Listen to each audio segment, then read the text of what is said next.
What your favorite World of Warcraft expansion says about you.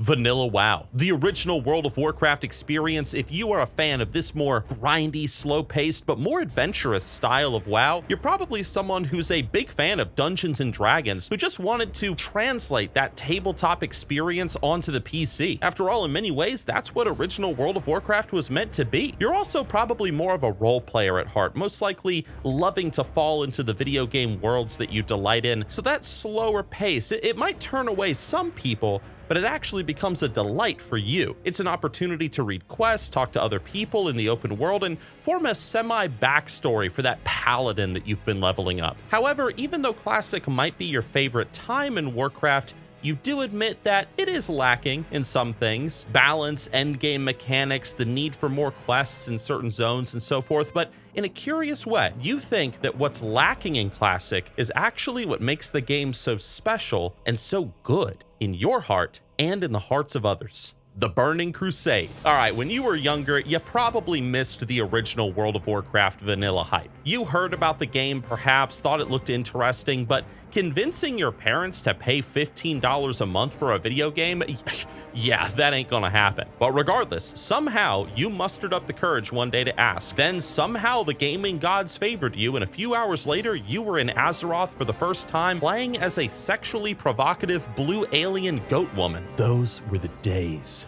If TBC is your favorite time in WoW history, you're probably not necessarily a traditional fantasy fan. Seeing as Outland takes place mostly in space with aliens and demon technology, no, you're more of a fan of creativity and expression, perhaps somebody who doesn't necessarily believe that video games need to stick to genres and stereotypes, but should be free to explore new and even bizarre ideas for the sake of fun. A wizard in outer space fighting demons? Like, it's weird, but it's cool. If you started in TBC2, you entered into World of Warcraft during its golden age, and the game, even if you no longer play it, holds one of the most special places in your gaming heart. Ad time. Zygor. It's World of Warcraft's ultimate add-on, everybody, linked down below in the description. Use it to help you level faster, get more gold, get achievements, mounts, pets, you name it. Zygor is the ultimate guide add-on for everything World of Warcraft. Wrath of the Lich King. One day, while walking in Walmart, you saw a game on a shelf called Warcraft 3.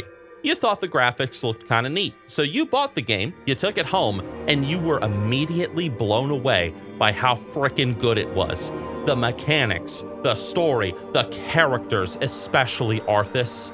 Almost overnight, Arthas became your favorite video game character, and you craved deeply a conclusion to his story. Enter Wrath of the Lich King. Set in the frozen heart of Northrend, this is World of Warcraft's most iconic expansion, and for good reason too. Death Knight's Northrend, the Lich King. Most people who are fans of this expansion are either Warcraft 3 Arthas fanboys or cringe Viking pagan LARPers in real life like me. But on another note, one characteristic that all Wrath of the Lich King fans have in common is that they're the coziest gamers in Azeroth, the Tuskarr, the warm hearths of Northrend and the inns. This expansion, it might have a theme of darkness, necromancy, and undeath, but it also is one of warm fires and hot chocolate. Seriously, how many of you guys made yourselves a cup of hot chocolate or coffee and just delighted in looking at the fjords of Howling Fjord or the glaciers of Borean Tundra? I cannot be the only one. Right, guys? Cataclysm. Many who started their World of Warcraft adventure in Cataclysm were the reluctant WoW players. Like the TBC nerd,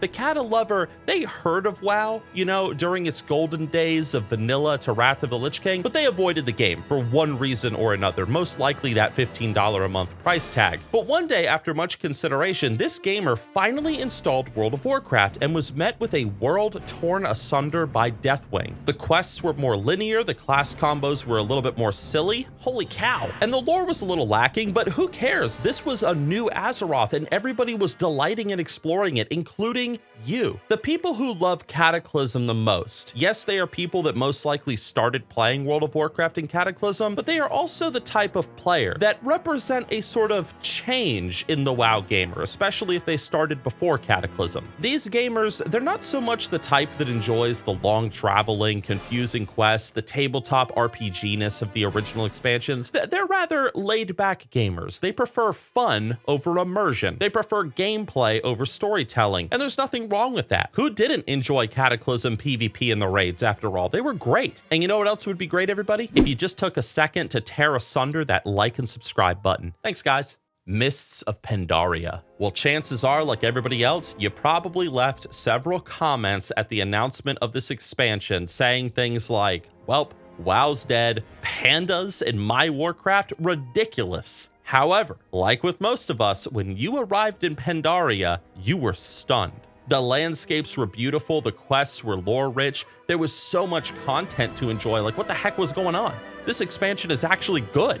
The monk class might have felt a little underwhelming for some people, including you most likely, but that didn't matter. The Thunder King raid was awesome. The new talent trees made everybody feel like overpowered demigods. PvP was amazing. Even things like scenarios became some of your favorite pieces of content in World of Warcraft. The reason why Mists of Pandaria is your favorite expansion is likely because it surprised you so much. Sure, you probably thought this expansion would be okay, but you didn't expect it to be amazing. And that's such an awesome feeling as a gamer when you pick up a new video game and wow, like you're just genuinely surprised. Oh, and you also get to raise your own flying cloud serpent dragon. How cool is that? Warlords of Draenor. So I have met people who love Warlords of Draenor and unironically think it was the best World of Warcraft expansion of all time, despite any of its cons. And all of them, in my experience, have one thing in common. This expansion is their favorite because this is when they started playing World of Warcraft for the first time. So for them, perhaps for you, the complete dumpster fire that was Warlords of Draenor didn't really bother you. There was so much of Azeroth to explore, so much to do, and the expansion only having one major patch was not a problem. You loved Blackrock Foundry. You thought High Mall was cool. Hellfire Citadel was a ton of fun. Garrisons, they were a neat mechanic in the game that could have been improved on instead of just completely retired. The new character models you found fun. Look, Warlords did have a lot of good things in it, so it's not surprising that some people found this expansion to be their favorite. Now, it is true that Warlords of Draenor might have had barely any content compared to previous expansions. Blizzard might have been going through a ton of company drama at the time, and yes, tons of content promised at BlizzCon might have been scrapped, like the Shatrath raid, but you don't care. You still were falling deeper and deeper in love with World of Warcraft throughout Warlords despite any of this. And that's why it's your favorite expansion. Legion. Warlords of Draenor sucked, you thought to yourself. Blizzard has just been falling apart these past couple of years. The game is on a massive decline. Nostalrius, the vanilla WoW private server, that was shut down by Blizzard, and you just have a sour taste in your mouth towards the company and the game. You had little hope for the future of World of Warcraft, my friend. Blizzard had changed. The game just wasn't the same. Maybe it was time to throw in the towel. But then you played Legion. Artifact weapons, the Demon Hunter class, holy crap, dude. Legendaries that made you feel like a titan walking among men. It was awesome. Illidan, Gul'dan, High Mountain Tauren, and more. Dude, talk about a comeback. Yes, maybe Warlords had been a bit lacking in your eyes, and maybe that made you want to quit WoW for good, but you stuck it out and you were rewarded for it, dude. Your Warcraft 3 fanboyness was fueled by Illidan. You might have lost a friend or two because you had to grind artifact power instead of going out to eat that one day, and you unironically replaced the Death Knight as your favorite class with the Demon Hunter. Guys, Legion was great and a ton of fun.